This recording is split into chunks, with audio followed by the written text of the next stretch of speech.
Food is more than just what's on our plate. It's the places where it's grown, it's the people who grow it, and so much more. Join me, Janice Person, your host, on Grounded by the Farm every other week as we talk about the foods we love. Hey everybody, this episode we're talking about lamb with Michael Compston, goes by Mike sometimes, in Nevada. And he lives out there on a beautiful ranch and actually had a hot air balloon landing near his house the morning we were to talk. And so he was a little bit late. So that's how scenic it is.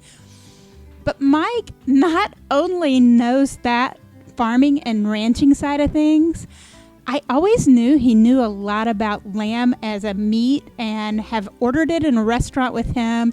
I had no idea the depth to which he knew the butcher process and having worked in meat markets. So this episode, we're covering all the things with lamb. So if you are one of those people who's intimidated to cook it, Mike's going to help you figure out easy ways to do it and talk to you about the different cuts of meat that you are going to want to know about, as well as how to get it in your area.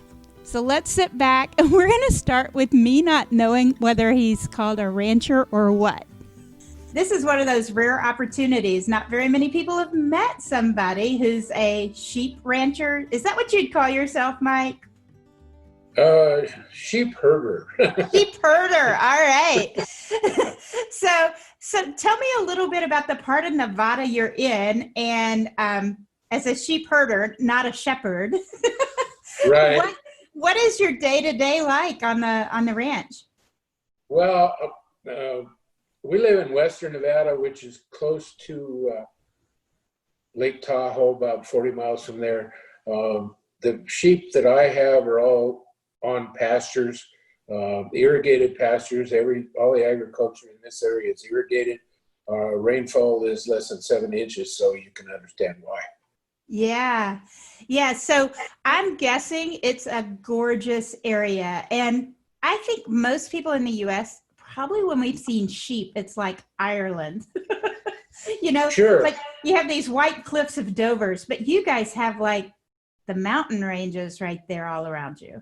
Yes, there used to be literally hundreds of thousands of sheep in the state of Nevada, and they graze out on the wide range lands and the high desert areas and the high desert steppe, as well as the 9,000-10,000 feet in the mountains. And the shepherds, so to speak, or sheep herders as we call them, live with those bands of sheep, we call them, a group of about 1,000 ewes. And they have their dogs, their trained border collies and so forth to take care of them. When they go to the mountains, they actually carry everything that they need on a burro that's packed up with their tent, all their food, their cooking utensils, and that's how they get around in these high mountain areas. And they literally live there through the summer months. There's a camp tender that we call them, that goes around once a week to check on the herders, and they have designated places to meet up to get their food and other things. So where in the U.S. would you have sheep? Well, I would guess sheep in every state in the United States. There's many different breeds of sheep. There's, of course, the fine wool sheep, and then there's hair sheep, and there's various different breeds within those separate groups. So they're adapted to all kinds of climates. There's a lot of sheep in the desert areas on the African continent. The sheep and goats both, that pretty much they sustain life and provide proteins because they're a ruminant animal. They have the 5-part stomach, and they're able to digest very low quality forages and so forth, and actually eat brush and those kinds of things. So they're very widespread. That's a really good point. I hadn't thought about that. The way goats and lamb are so important to parts of the developing world. Part of that is that they can eat a variety of things that aren't really consumable for us. But Right. part of it is also the size of the animal and the amount of food that they may need maybe is different from cattle. Is that right? Correct. I mean, and their conversion rates are better as far as pounds of feed per pound of protein production. Also, and then of course they provide hair or wool that they can be harvested once a year off of them, and they can make clothing and all those other things. Wool also provides the lanolin that goes in your cosmetics and your fine lotions and so forth, because that lanolin, or the oil that's in the wool, is extracted when the wool is processed. Yeah, wool is one of my favorite natural fibers. Cotton is up there a little Right. bit higher, but in cold weather situations, I love wool. And quite frankly, there's some wools now, not like when I was a kid, but some that are really good year round, not just for cold weather. And some of that comes from the genetics of sheep, I assume. Yes, the merino sheep have really fine wool. There's a lot of them in Australia and New Zealand. There's a lot of them here. One of our pioneer sheep companies here, the senior member of the company was 99 years old, and he passed away last month. But anyway, they still run about 5,000, 6,000 sheep. But it was a very big industry, and a lot more sheep were raised in the United States. Unfortunately, a lot of it now comes in imported. So what led to the reduction in sheep in the U.S.? Well, actually, World War II had a big effect on people accepting sheep. It had to do with the troops were fed mutton, and mutton is an older sheep. It's a lot of times is very strong tasting. I don't care for it at all either. But the soldiers that came back from World War II had been fed it, wherever they were, because it was available, and they got tired of it, so to speak, and they did not want to eat it, and they gave it a bad name. I used to hear my dad say that damn mutton, even though he was a sheep farmer rancher himself, but. There is a difference. I mean, there is a difference between lamb and mutton, and I don't care for it. And fine lamb is just excellent, like you say, that your nephew and nieces and you enjoy it, and we enjoy it. One of the questions, since we're talking a little bit about, my nieces and nephews and I all love it. One of the problems we have, though, is we can't necessarily find enough lamb. So what should we be looking for, or where should we be looking, and where would you recommend people check lamb out? Well, there's local small flocks all over the United States, and the smaller little processors that you have scattered across rural America can acquire and prepare some really, really good lamb.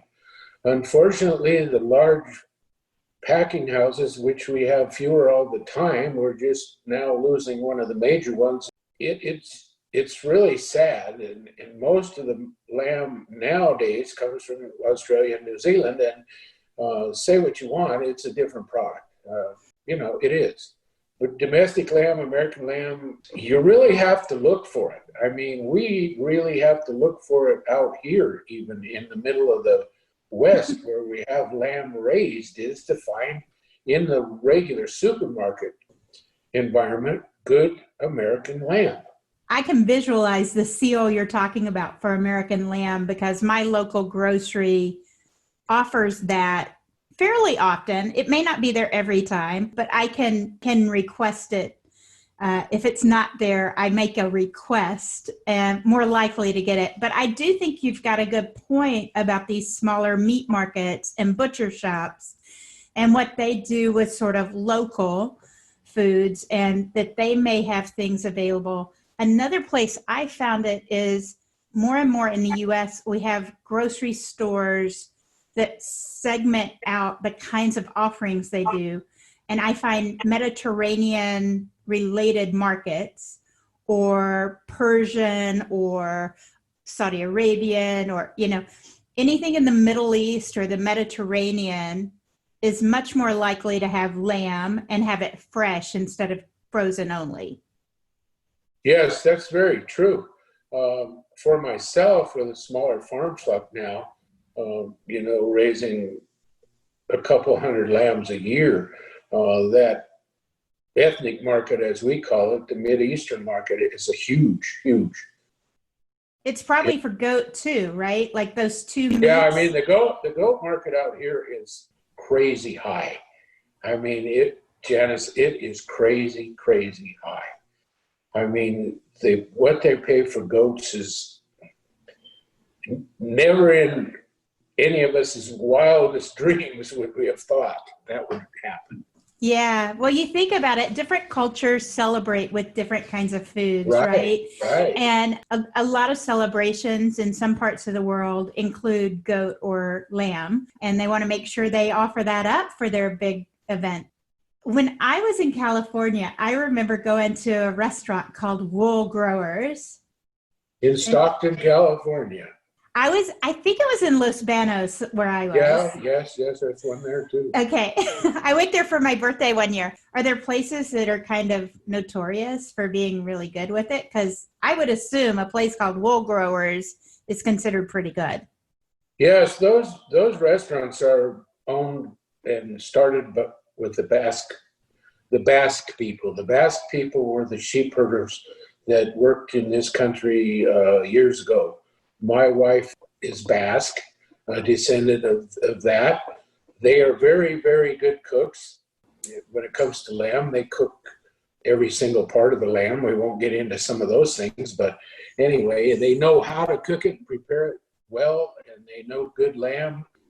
Yeah, there is those Basque restaurants. In our area right here in Western Nevada, there's some a couple in Reno. I live in an area of Minden, Gardnerville, Carson Valley area. There's a couple here. There's one in our state capital of Carson City, and scattered across this state. As you go north through Winnemucca, places, Elko, they're here. All right, and they are the best place to get good lamb. Yeah, so looking for restaurants that offer a Basque menu is the good way to go. Exactly. You said you guys cook with it a lot. You said your wife does, but you also cook with lamb quite a bit, right? Right. I enjoy cooking, and I cook a lot with lamb. A lot of it is cooked on the barbecue. I find that a pellet barbecue or something like that is really the best way to cook lamb. It's the best way to cook, period. But lamb especially. Lamb is very digestible. The other thing I like about lamb is the cuts are smaller. You can have a couple of small lamb chops instead of a big steak that you're trying to figure out how many days you're going to be eating it. And it's just a lot easier for singles or small families, and everybody can have 3 or 4 ounces of red meat, and it's tender, juicy, nutritious, all the wonderful things we know about it. Yeah. And it lends itself to so many different spices and methods of preparation. I mean, it runs the full gamut. The only thing I find where you just don't find lamb is in Asian cooking. They just don't have very many sheep. So tell me some of your favorite ways to cook lamb, and maybe we'll talk about a few different ways. So is there one that's like the most simple way to cook lamb that's not, I wouldn't say foolproof, but for somebody who's been nervous about cooking lamb before because they think maybe it's harder to cook, how would you tell somebody like that to cook it? Well, like lamb shanks, of course, are a very popular item in restaurant menus, and they're very easy to cook. You saute them in some Marsala wine or another sweet wine, and garlic is a necessity, and rosemary. I use a lot of fresh rosemary because it's easy to grow, and I've got it readily available here. Those are two of the primary spices that I use. Yeah, and rosemary is so easy to grow. I have it in a pot, and Right. sometimes I shape the thing so it looks like a Christmas tree at the holidays, but I can always take a few sprigs off of it, and it is really good to rub into the meat and different sauces. Right. I mean, that's one of the simplest ways. And of course, lamb chops, you can, simple is just put them in a cast iron frying pan and just sear them on both sides, and boom, you're ready. Right. You don't want to overcook them, right? No, you do not want to overcook lamb. Even the best of lamb will get tough if you cook it to the well done or medium well or any of that do not enter zone for red meat. Right. It's just not the way to cook it. If I had to say how to cook it, I would say medium to medium rare. Okay. One of my family members told me, well, we bought a rack of lamb. It's in the freezer, and we need to find time when we can cook it. How would you suggest they cook a rack of lamb, just in case they need some advice? Well, I would suggest that they cook it on a barbecue or in the oven. There's two ways. One way is to cook it longer and slow. Mm-hmm. And I mean at a temperature of about 280 to 300 degrees, and cook it until the internal temperature. I use a meat thermometer all the time. Yeah. And when the internal temperature reaches 130 degrees, take it out of the oven, let it rest, because that temperature is going to gain another 10 or 15 degrees, and then slice it. Cut it. Usually rack is 2 or 3 ribs, and then it's ready, and you won't lose the juice out of it and the moisture out of it if you let it rest for 15 minutes. Lamb is not good cold either. It's the juice and the fats in it. It'll stick to the roof of your mouth if it gets too cold. I'm sorry. not a pleasant thing. Those are all good things to know, though, right? So, Right. Pulling it out and knowing that it's not going to sit here for an hour before you serve it is an important way to time how you do it and do it well for either your family or for guests, right? Right. Would you put something on the outside of the rack of lamb? Would you use like a rub or?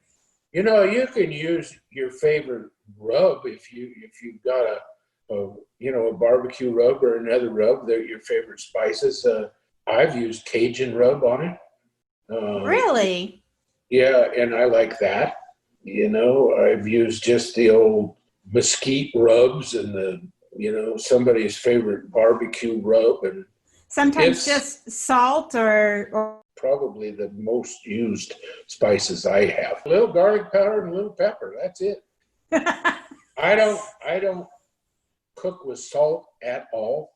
Just me or us. It's just what we do. Yeah. But a lot of things Yeah. So you don't think it really adds anything to the lamb? I don't think it brings out the flavonoid, so to speak, any more than, I don't think it's needed.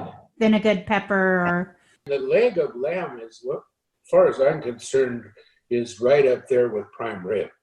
I mean, as far as the cut it's a beautiful roast. Yeah. You either cook it whole, or you can butterfly it, which means it's boned out and it opens up and it lay it on a grill, and it's wonderful. If you don't like lamb, then you use all kinds of spice and sauce and all those things. I mean, lamb is not like some of the other meats we have that have to be cooked with a lot of sauce and gravy and moisture because it's so dry. You can do so many pretty things with lamb when you cut it. I mean, I'll go into that a little bit. I mean, I learned to cut meat at a meat market called LG's in Beverly Hills. And they knew how to do some of the most beautiful cuts of meat. You can make what's called a mock duck out of a leg, and you leave the shank on, and you also leave the sirloin on, and you tip that sirloin end up, the fat on it, and score it a bit, and it looks like the tail of the duck, and then you bend up the shank end, and you split the bone, and it looks like a beak. So oh my goodness. if you bone out the ribs, loins, and keep them together, you've got two chops back to back. After you take the spine out and roll it, it looks like a butterfly, and then it's tied in a roll, and then you slice it. I just cooked some of those a couple of days ago, but we were talking about fat and flavor. But I always leave all the outside fat covering on those when I barbecue them, because you just have all that flavor and all that moisture. Yeah. Yeah. Once they're cooked, cut it off. If you don't want to present it on the plate that way, if who you're presenting it to does not understand the reasoning, there's kind of a balance between what it looks like and how it tastes.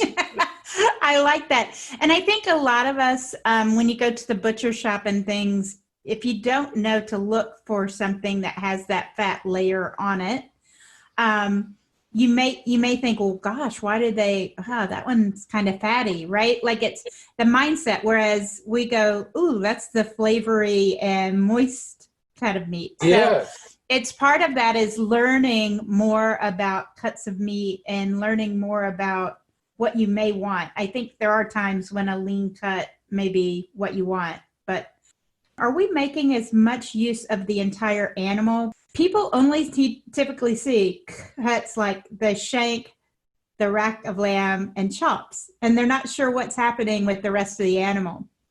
Yes, we do. I mean, the plate or the ribs, are very similar to, I cook them like pork spare ribs. Okay. They're wonderful. They're the same thing. They're Would you say those are maybe underappreciated, not well understood by people Correct. who aren't really familiar with lamb? And I think that's part of, to me, knowing to ask for something like, well, since you sell lamb, do you have any ribs? And knowing what they would call it would be breast of lamb. Okay. As a meat cutter lingo. Okay. Breast I love that you bring the Beverly Hills meat cutter lingo to the show. Yeah.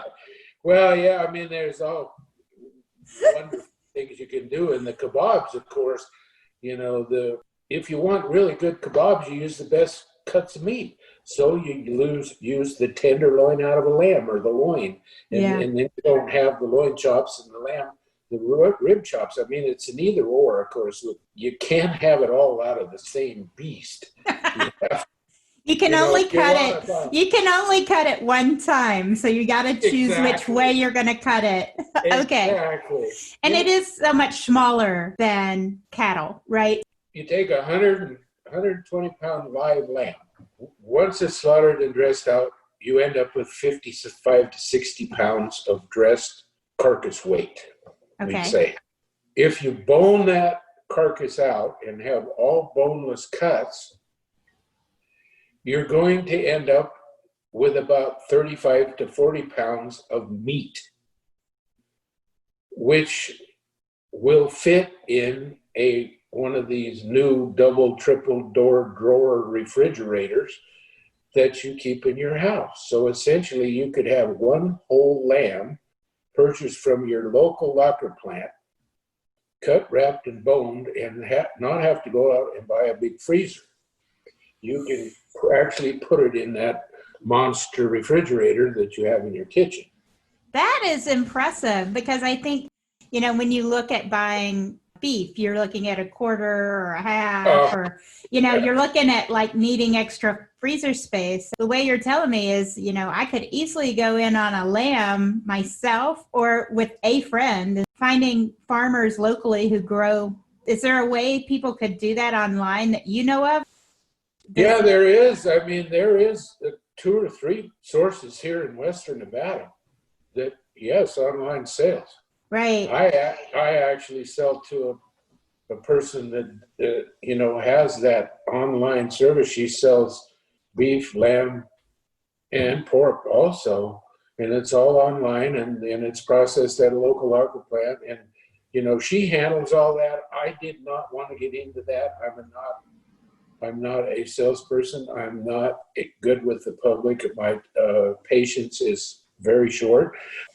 So, I would probably run away more customers just because, I think it depends on your day. You seem pretty amiable today. Well, yeah, I am. But, when I guess It is. the problem I have is when they try to start telling me how to do my job, and that really doesn't go very good.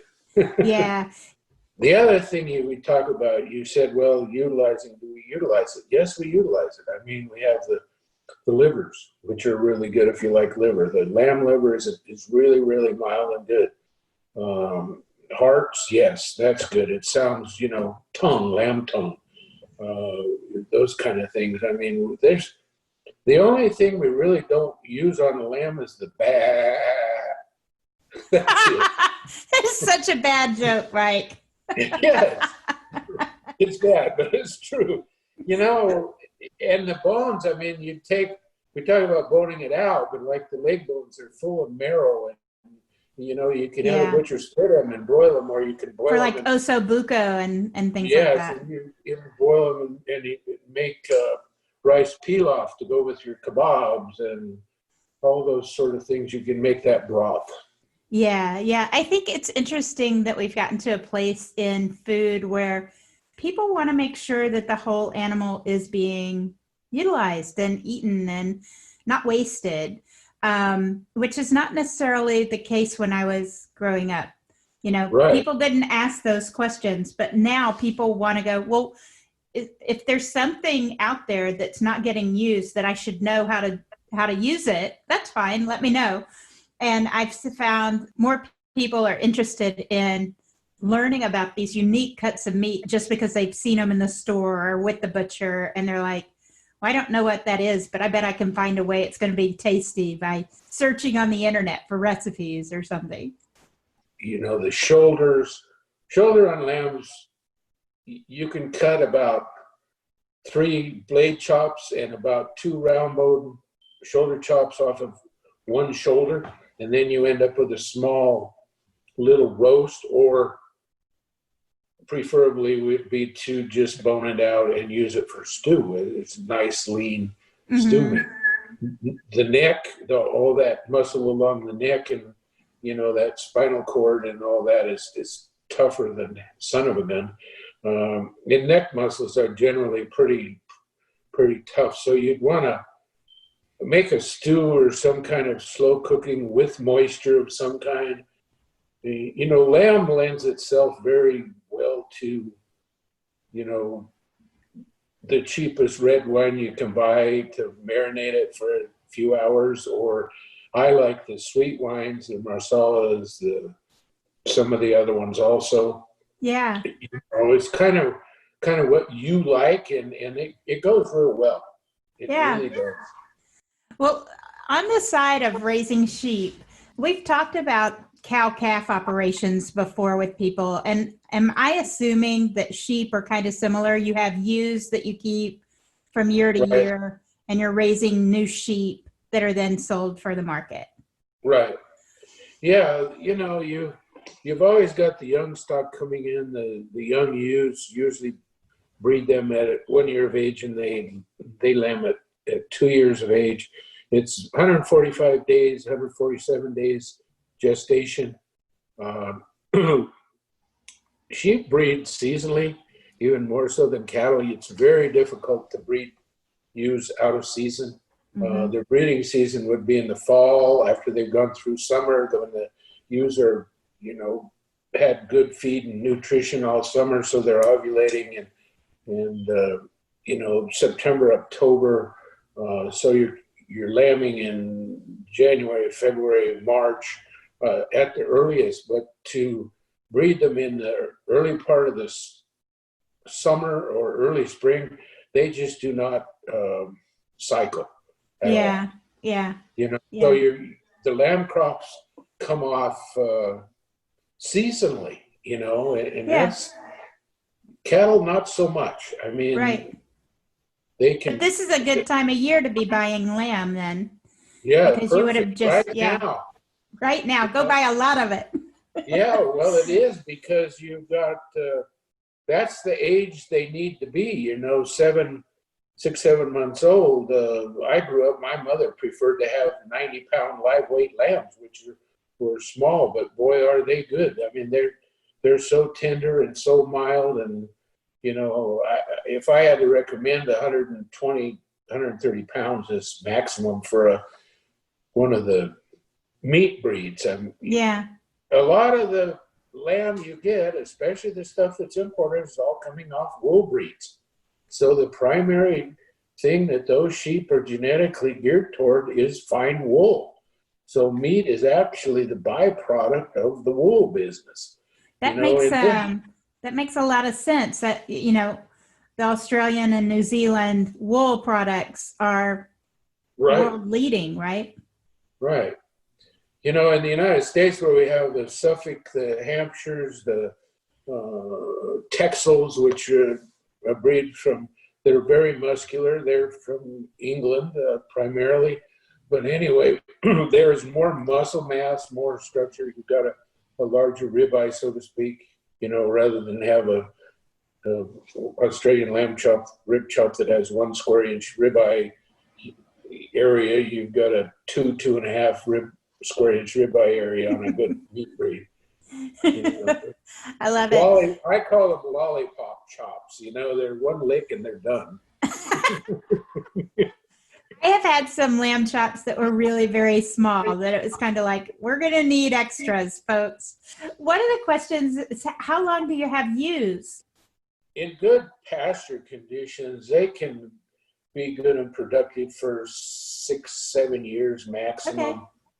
Would be, I turned mine over more quickly just because I was improving and wanted to get the new genetics into the band, which is what we call it, a band of sheep, not a flock. Okay. Which is another Western term. On the other side of the Mississippi, it's a flock. Well, it certainly has always been a flock when I've been hearing children's books and things. Yes, right? Exactly. But a band of sheep. You don't have a band of chickens. You got a flock of chickens. But anyway. I love it. In the show notes, I'm going to put a couple of things. I don't know if you watch Sandy Brock up in Canada, but she has a YouTube channel and she does some great stuff every week. She's showing what's happening with her sheep on her farm and lambing very good, and things. Very good. We lamb, some of the main range sheep companies lamb outside, so to speak, but they always lamb in an area where there's a lot of sagebrush, so they have protection. Yeah. And it's a lot of work and try to make sure all those little babies get up and have. The main thing is they get up and nurse and get that first milk with the colostrum in it. We lambed in sheds in what we call jugs.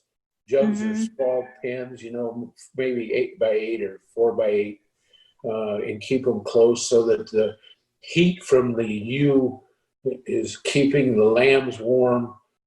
Make sure it's a day and night operation during lambing. You're there, you get them up, make sure they nurse, get the ewes in, keep them in for at least 48 hours until they bond. Yeah. Especially and lambs, multiple. We always try to average more than 2 lambs per ewe. Okay. Ewes only have 2 faucets to eat off of, like humans. So 2 is max. But with last year I had, I think, 19 sets of triplets out of 100 ewes, which is really problematic because that third one has to be fed on a bottle for 6 weeks. And, that's a lot of work too. My niece actually is raising a sheep this year, and she named her Sage. Sure. That's appropriate. Well, my brother, his philosophy is you name animals with the foods that they'll become, so that you don't forget they're not pets. That it's animals that are being raised to be eaten. Do what you can to prevent them from being sick, and the thing is good nutrition is necessary for them as well as it is for us. Exactly. That sounds like a really strong point for us to end on. And yes. How could people get in touch with you? Do you have social media where you'd be happy to answer questions? Yes, I'm on Twitter and Facebook and Instagram. Mike NV USA is Twitter and Instagram. Michael Compston is Facebook. It's just my name. Yes, I'm always willing to answer questions. You may not get the answer you wanted, but I'll give you an answer. Mike, I appreciate it. I think you've given us a lot of lamb food for thought. I think this may be more than most people have thought about lamb. I hope, that everyone learns a little bit. I don't expect everyone to convert, but it's an alternative, and to add diversity, and you'll find it intriguing and interesting to cook and enjoy. Exactly. It brings a lot of joy to my household, I know for sure. I hope you guys are as excited about that episode as I am. I have different notes on different cuts I might want to try, different ways of preparing lamb. I am really ready to find a new source. Is probably where I'll start, calling some of the meat markets around town, finding out who else has lamb available. It's really funny that this week's episode is about lamb because we have a new team member starting this week, Molly Atkins. Molly used to work with me in another world, another lifetime it seems like, and is going to be joining the team here. And as I asked her about how we might announce her joining and was talking about this week being all about lamb, she actually worked on a sheep farm for a summer. And so she has a piece that she's written about that. We're putting that up on the website, so check it out at groundedbythefarm.com. Join me in welcoming Molly. You'll be able to leave comments right there on the post. You can always check us out also on social media. We have Instagram and Twitter where we're Grounded by the Farm. And then we also have Ask the Farmers on Facebook. And that is a group where we post some information, ask some questions now and then. Love to see you guys checking those out. Thanks so much, and we'll see you here again in just 2 weeks.